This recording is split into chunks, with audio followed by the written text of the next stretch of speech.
I am excited to jump in with Donovan Bass. Donovan is very cool. He's a friend. I'm like, am I allowed to say that he's a friend? I have very cool friends, guys. But he's a friend. He is a research and product leader and has been for the last 2 decades, which is crazy. He is the author of Startup Stages, which talks about how to evolve from punk rock energy to symphony execution in startups. He has been recognized with 5 patents, which this is a conversation for offline because I'm like, what? 5 patents. He's not been recognized. He has 5 patents, but he's also been recognized by Time and Fast Company for innovation. Very cool. He has worked at Jawbone, Dropbox, Zoox. Donovan, welcome. Thank you. Thank you. Excited to be here. I'm Thanks for so having glad to me. have you. If I don't tell you, who will? And today, if I don't tell you, Donovan will. Do you want to give any insight about yourself, any background about you? Sure. Just to add another layer to what you just mentioned, been fortunate to work at some very exciting startups, usually as they've been growing very quickly. At Zoox, for example, I was there from when it was 40 people until it was like 1,400. Mhm. So I've also done a company from 80 to 500, 500 to over 2,000. So a lot of hiring, a lot of team building, a lot of evolution for how a company operates. So that's the premise of the book. I always thought startups were just startups. Or if you search startup stages beyond the book, you'll find Series A and Series B or before and after product market fit. But inside of companies, I found they go through different stages that you can just kind of tell from being there and talking about like how they work and what they're working towards. So I realized a lot of my founders and friends had different stories where early stage companies felt like punk rock. It was all coffee and chaos. It's DIY. They're figuring it out as they Mhm. go and doing something different. So your mom doesn't get it. And that's half the point. But when I talked to friends at really big tech companies, they sounded like they were building a symphony orchestra. It was all Mhm. about technical precision and operational excellence. And you get your sheet music for the quarter and you play it the way it's supposed to be played. It all comes together into something beautiful. I love But it. you don't go from punk rock to a symphony. In the middle, you got to learn to play jazz, where Mm. there's still room to improvise, but you got to stay in rhythm. So you bring in people that know the instruments, that know the standards. You start to read your audience and react in real time. And it's its own stage where it gets overlooked. And a lot of people try to jump from punk rock to symphony. And I tell people putting a symphony solution on a punk rock problem is just a recipe for disaster. So you got to learn how to take those steps and know where you are and find the right solution for what you and your team need. I love that. And that's really helpful for as people are applying to different companies at different stages of the game. Right. Literally, when you're applying to an early stage startup or a large corporation, that is so different. And thinking about how you approach that based on how the team is thinking about their stage is so important. And so we have a few questions here, but we're going to let Donovan just give us all of his knowledge. Starting off, very basic, Donovan, what is something candidates think really matters, but really does not when they're applying or whether it's on their resume? Sure. And I've worked at startups and at tech companies, but I believe everything is becoming tech. It used to be like software companies, but everyone uses software now. So I might talk about startups, but it applies to any type of growing business or enterprise. And to the question, it's different things matter at different stages. And it's not knowing what to focus on at different points. So, for an example, if you are applying to a really large company, they probably won't care that you were the first hire in a new department and stayed up all night and worked all weekend to figure out how to ship the first version of a thing yourself and went to YouTube University and figured out how to do new things. They want you to scale and optimize a fully formed machine and hopefully not break it. It's more about like the science of taking the next step without taking away from everything that the system is running already. On the other side of the No. spectrum, an early company probably doesn't care that you grew a million person user base by 8% because they're trying to find product market fit. It's a totally different exercise altogether. So if you are kind of speaking to one end of that spectrum or talking about a different context with different people that you worked with, like you might have a team of 5 and you do it all yourself, or you might have 50 stakeholders and it's about managing them all. You might think something matters, but to them, it doesn't really fit into what they're hiring for. I love that answer because it's so specific. It's how we build our resume because that's the truth. I have a lot of people reported to the CEO, and some roles are like, oh, of course, let's get on to your actual impact. So focusing on what actually matters, how you're communicating your successes to that hiring team. Very specific, and I think that's very usable. What do you think that a lot of people don't think matters, but actually really does in the scheme of things? This is true anywhere. Very true in startups, but passion and curiosity. Showing that you're here and you want to be here and you think deeply about the space and you really consider this and you have some kind of connection to it. There's a reason for you to want to lean into this and something that you'd want to commit hopefully 5 or more years of your life to. Sometimes it can come off like your people will present a case study or talk through their resume. They're just gonna go through it. It sounds like they're trying to pass a test, like in an academic setting, or Yeah. they just want to get this job to land this paycheck. And it's all about I'm gonna show up, I'm gonna do this role, and then that's it.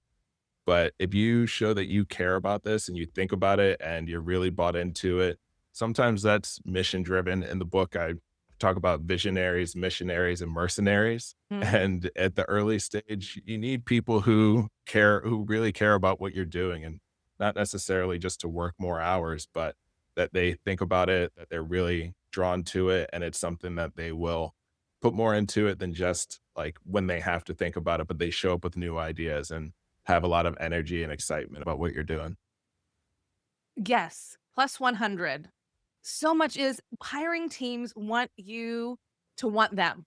They wanna be the only girl at the dance, right? Your curiosity about specific roles and your passion for what someone is building at the small stage, at the large stage is so important, and making sure that you're communicating that. Okay. Absolutely. Yeah. And to that point, questions, not just like saying, I'm really excited about this, but that you're thinking, what would it be like to work with this team? What are we actually doing that's not available? That's not obvious. So having someone who ends the conversation with a few questions shows they're thinking beyond what we're talking about instead of I have to show up, make my case, answer what they ask me, and then go. But, and even if we do a good job of answering your questions along the way and we ask, do you have any questions? Still say, I was going to ask XYZ, but you answered those. Thank you. It's good for me to know what you're wondering about and what you've been thinking about beyond just seeing the job description, sending in a resume, scheduling the interview, answering the questions, and then moving on. Let's engage a little bit. Absolutely. It shows interest. It shows that I've researched. It shows I did my homework, which I always say everything communicates is going to communicate to a hiring team. Okay, this person is going to do their homework, is going to research. When they get into the role, they're going to excel because they came super prepared to this interview. Thank you for reminding everyone because I think sometimes we think, oh no, I'm good. Thanks for everything. But what a great point. I've never thought about saying that. No, I was going to ask XYZ, but you covered it and I'm so grateful for it. Thank you for highlighting that. Okay, I love resumes. My thing, resumes, career coaching. What is one thing I need to read this out. What is something on a resume that immediately makes you lean in and something that makes you hesitate? I have the same answer for both of those. And this might be controversial. I'll qualify it. And it's if they're a founder. So I love founders. I join founders and support them on moonshot projects occasionally, big crazy dreams. They create this whole ecosystem that I have loved and dedicated my life to. But it really depends on the role and the person I'm interviewing. So it's one that makes me lean in so I can like I need to dig in a little bit because sometimes like some people assume founder always means it's a self-starter, it's a problem solver. You can throw whatever you want at them and they'll figure it out. And like sometimes that's what you need in a role, especially in an early stage company or the first a company might be large, but you might have your first marketing hire or you might have your first operations hire in some new space and you need someone with that type of approach and energy. But sometimes it means they're a rebel that likes to move fast on their own. There's that quote of if you want to go fast, go alone. If you want to go far, go together. Like sometimes you need to know what you need. And it's something that I always make sure I dig into of why they founded a company. Did they do it for some rebel punk rock energy of no one else is doing it? And like, I got tired of being told what to do at my last job. So I wanted to be my own boss. Or did they say, I ran the numbers, I saw a market opportunity, and I pursued it with this thesis, and like you'll either of those might be right for the role that you're looking for, but you should know because it can mean very different things for each person, and it might fit into what you're trying to hire in different ways. I really appreciate that, the thoughtfulness of being like, "Yes, hello, okay, let's prepare ourselves because that could be a question people ask." Right, Okay, right. another question that we talked about, I get all the time, and we see it all the time, which is, "I look great on paper, and I am perfect for this role. Why am I not why am I not being chosen? Why am I not getting picked for this, when I obviously fit it so perfectly?" Yeah, there's kind of two parts to it. One is just volume right now, like just being honest about it. Sometimes a lot of people are competing for a role and it's tough to break through.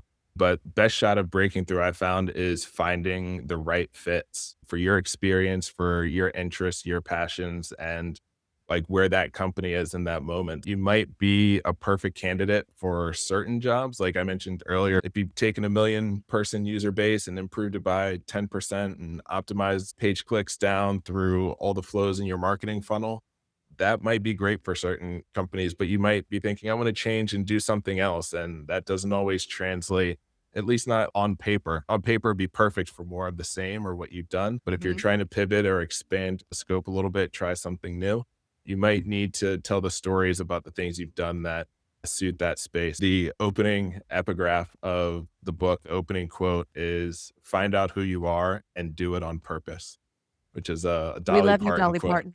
We love Dolly.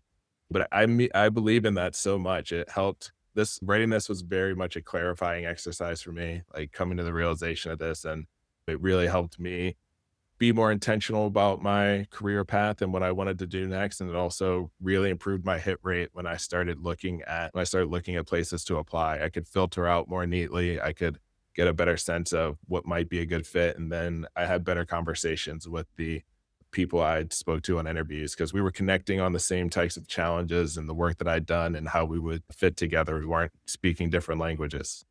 So it flew. It flowed. It flowed. Is flowed the right word?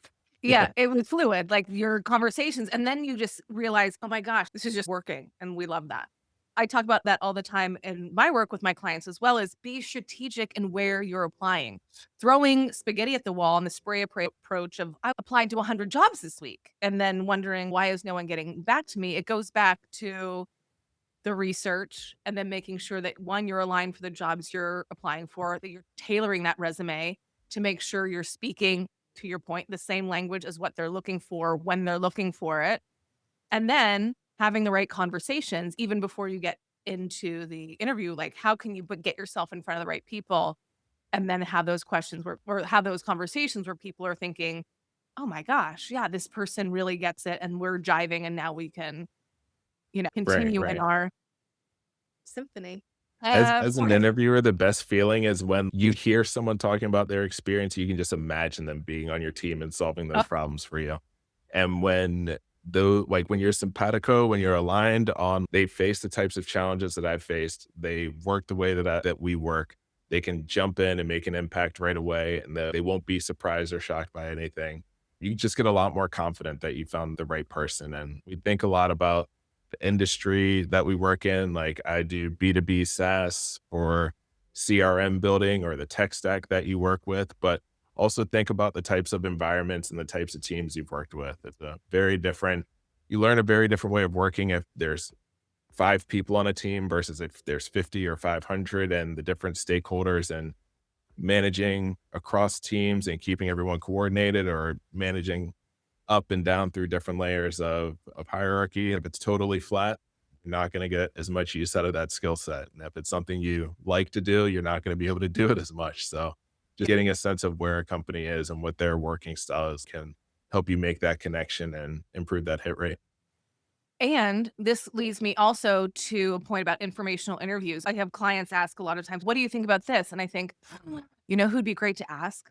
Somebody in the work. And then you actually know, okay, this is where they are. This is the stage they're at. I have a client who's interviewing at Waymo soon. And we think, oh my gosh, let's Google. It's really big. But there's still scrappy parts of these startups. So how are we positioning ourselves and how do we know when we're going into conversations so that we can position ourselves correctly, that we can be correct about how we're messaging to the specific needs of the organization at this time, not before and Right. not too far down.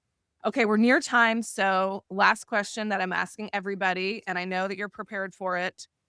If someone were only to take one thing from this conversation, what should they do differently starting tomorrow? I said it earlier, but I'll give you a couple answers.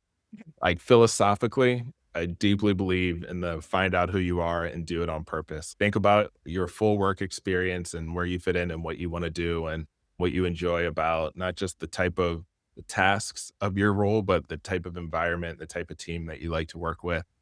And then more tactically, so finding that right company stage and finding the right signals for like reading through job posts and seeing if they're like, we need a self starter who can wear a lot of hats, or we need someone who can work with these 12 different stakeholder groups. You'll be able to reverse engineer some of that and get a better sense of what they're looking for. And then the last note is just learn how AI is changing your domain. It's like we got to talk about it, but get a Claude account, experiment with it, make some small projects for yourself, and have a story to tell about it because a lot of companies are looking for people. Some companies structure the take home test to only be possible while using AI.